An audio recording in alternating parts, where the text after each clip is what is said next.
think obviously you have to replace Rassi. What are some of the things that you've considered in choosing that replacement, and are you able to tell us what it is? Well, Ryan Rickleton is our next batter in, and I mentioned in the presser after our last test that I'm pretty confident that he'll come in and replace Rassi. He's had a decent stint in the UK now, playing a bit of county cricket. It's his time to shine, hopefully. We're very confident that he'll be filling that spot that obviously Rassi had, and good luck to Rex. And did you think about any other changes? Because you mentioned you have to make some tough decisions. Yeah, look, it's been quite a few days off, but we've had a lot of thinking and a lot of tough decisions been made. I'm sure there's maybe one or two extra changes that we're gonna enforce for the next test, but I'm extremely confident with the guys that will be given the opportunity.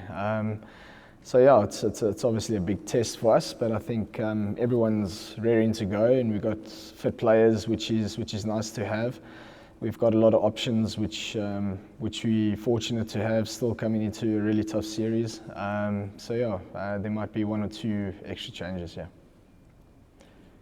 Sorry, are you able to tell us what those one or two extra changes are yet? No. Sorry.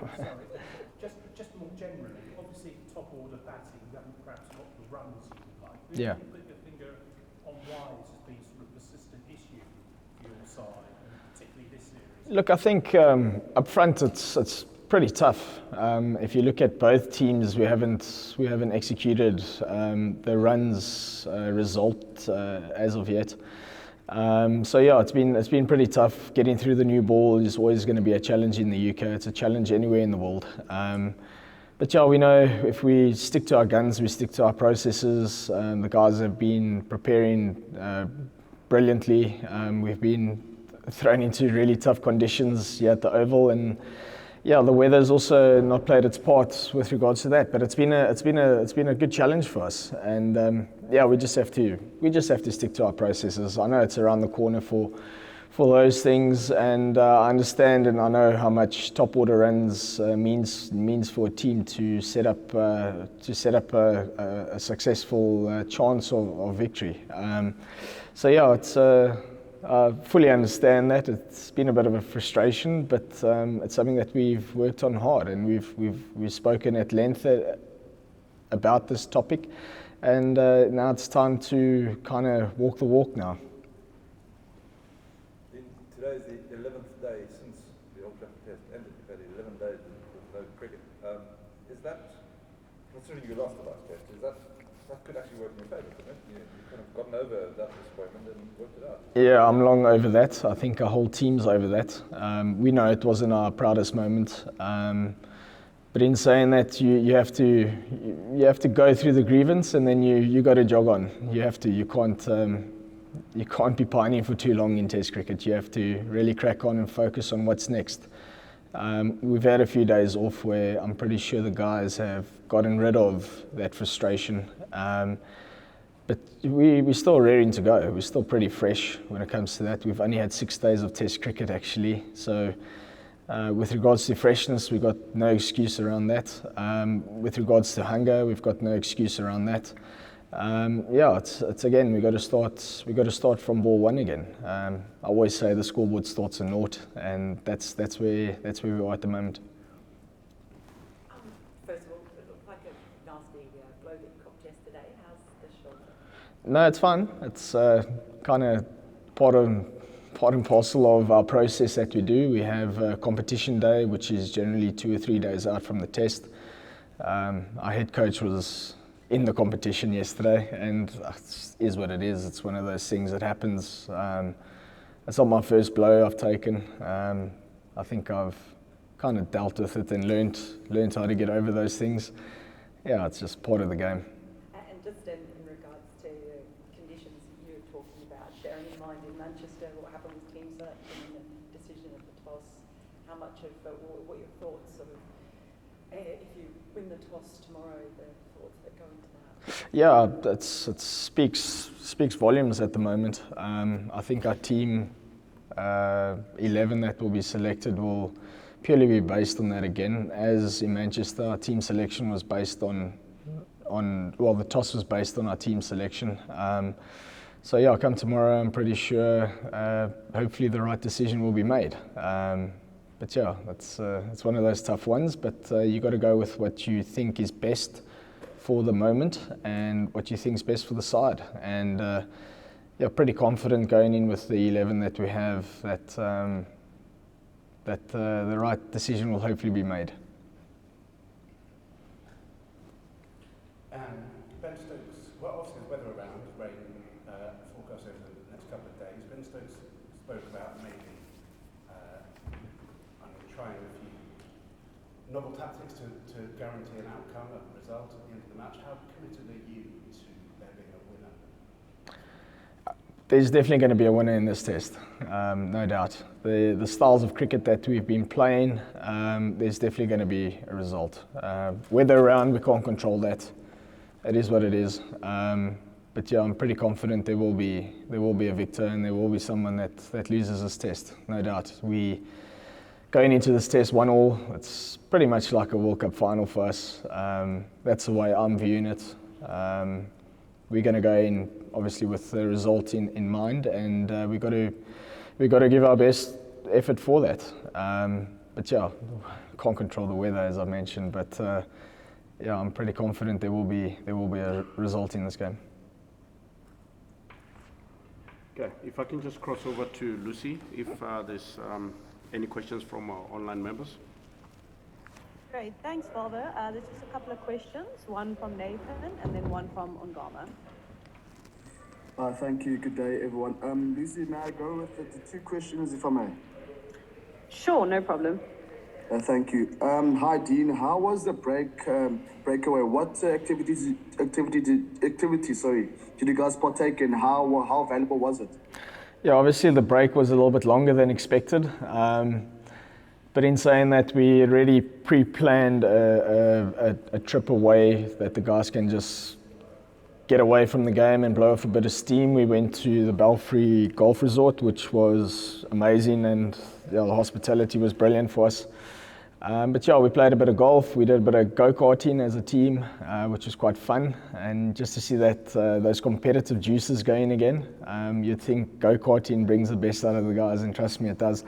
So yeah, we had a few good days away from the game and just out of the noise and the hustle and bustle, and just trying to refocus and realign ourselves again, and yeah, kind of remind ourselves why we actually we had to win a test series, and yeah, but it's nice to experience that. So we had a bit of golf and a bit of go-karting away. And then my final question, Cricket South Africa convener selectors Victor named the T20 World Cup squad during the week. I mean, your comments and perhaps a message of motivation to the players. Yeah, no doubt. I think they're the best that we have in the country. It's nice to see young guys like Stubbs and our older goat like Riley get given the nod. Yeah, I think we've got a shot. I think T20 cricket, it can go your way on the day. Yeah, I'm pretty confident with the side that's been selected. We've been playing great T20 cricket in the past few series. So I think we're going into that series or the World Cup with a lot of confidence going forward. So yeah, I think the guys will be in a pretty good space when it comes to the World Cup. They've done all the hard work, and obviously they're going to continue doing the hard work in the World Cup. But yeah, we're going in there with a lot of confidence. Thanks, Nathan. Ongama and then Kanisto. Hi, Dean. You've obviously mentioned a couple of times during the series that experience plays a part in how you select a team. It's a part of your selection criteria. And before the series started, you were the only one who has test match experience in England. So can you please elaborate for us, what do you mean when you say experience? What does that mean for you? Well, thanks. Yeah, coming here, obviously we knew it's pretty foreign. There's only been 3 guys that's played Test cricket here before. Even in my own rights, I've got not a lot of experience when it comes to Test cricket here, but I've got a lot of experience playing in England. So for me, it was purely based on numbers by matches under the belt. It's worked and it hasn't worked. So you still got to go by your guns and be true to yourself and the team. And that's basically the experience factor that I was based on having the guys around.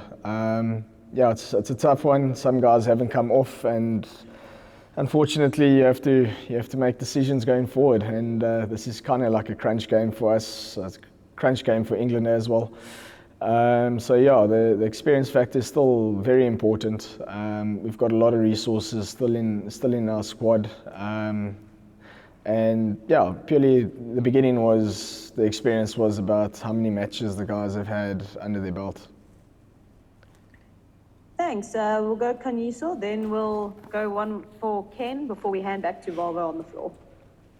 Thank you very much, Lucy. Dean, good afternoon. When you look back at your tenure, barring the West Indies test, you've always found yourself in a position where you've either had to square a series, which would be the New Zealand example, or fight back from a difficult position like you did in the India series. So how much do you look back at those resilience points and use them as a basis to launch a fight back for the test that starts tomorrow? Yeah, we've had a few roughish series, but we've actually come out at the end of the day. We've actually done pretty well in the series, even though we maybe started a little bit rocky. This is just yet another occasion where I'd like to think the past experiences that we've had as a squad and individual players, where guys have to stand up and bring out their best game. It's never ideal, trust me. I wish we could just come here and win 3-0, but it's definitely not the case. It's hard work here. Hopefully those kind of experiences and encounters make the guys extra motivated. I'm pretty sure we don't need more motivation going forward into this game. The hunger's there. We know that it's a pretty big game for us as a South African unit, and I'm sure the past experiences will hopefully come through. Thanks, Ken. Thanks, Lucy. How's the team? Tina Oval, especially at the end of a long hot summer like it is now, has quite a reputation for assisting the spin bowlers. How are you judging conditions at the moment? Well, currently I think it's raining, Ken, which kind of throws a spanner in the works again, but it's okay. We've got the resources, as I've mentioned in the past. We've covered all bases with regards to our bowling department, whether we go in with 4 seamers and a spinner or 3 seamers and 2 spinners.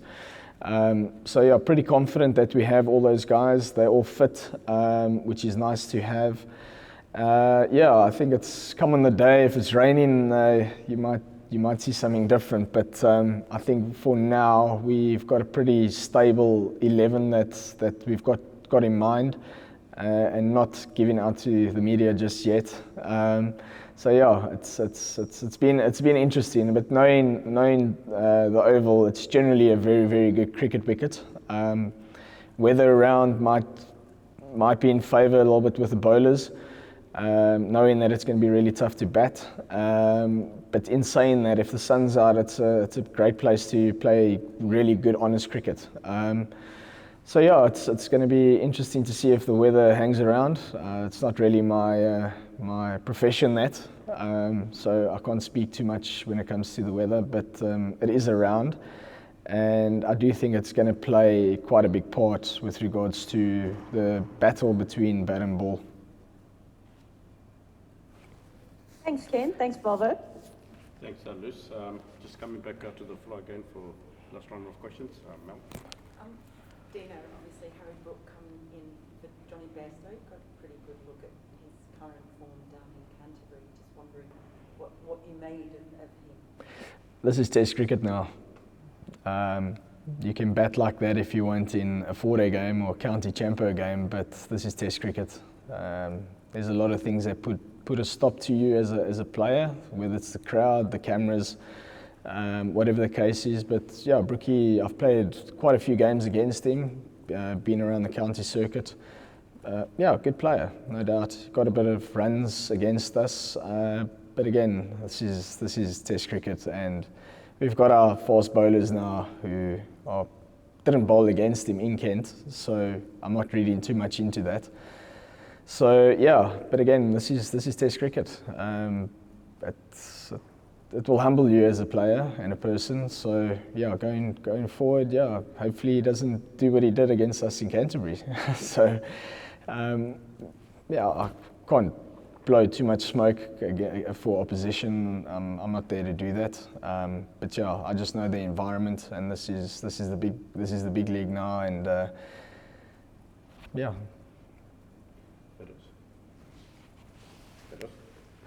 You spoke about this being almost like a World Cup final. Can you talk a little bit about the significance of this and the bigger picture of the series, given where you are in the Test Championship, but also you're not going to play 3 Test series till 2026. So, what is the meaning of this Test for you guys? I think it's the biggest test so far in my captaincy period that I've had. I reckon it's the biggest. I think the players know that, they sense that. We got to play every game like it's your last, and I think this is one of those where you have to play it like it's your last. So you have to empty the tank more times than none now. You can't leave anything. You can't leave anything behind. You got to leave everything on that field. Yeah, it's huge. It's massive for us. I've never experienced a Test win against England from playing in 10 years, which would be an unreal feeling personally for myself, but massive for the younger guys in our change room.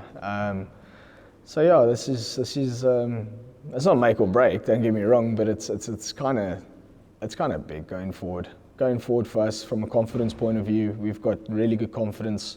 Can give us a little bit of extra edge going forward into the potential World Test Championship final, maybe. I'm not looking too far ahead, but we're in a very good spot, and we know we managed to win this game. We're back at number 1, which would be really nice. So yeah, it's a big game for us. It's a very, very big game for us. You used to word on Carl Verona's wicket-keeping, Mike. I mean, as a captain, it must give you a lot of confidence if you know that the bloke in the gloves and pads is going to dive 3 miles to catch something. He's a proper keeper, that thing. Really good player as well. He's still very young, and he's learning his trade at the toughest level. He's only had a few years of experience back home, but he's plying his trade in a really tough environment in Test cricket.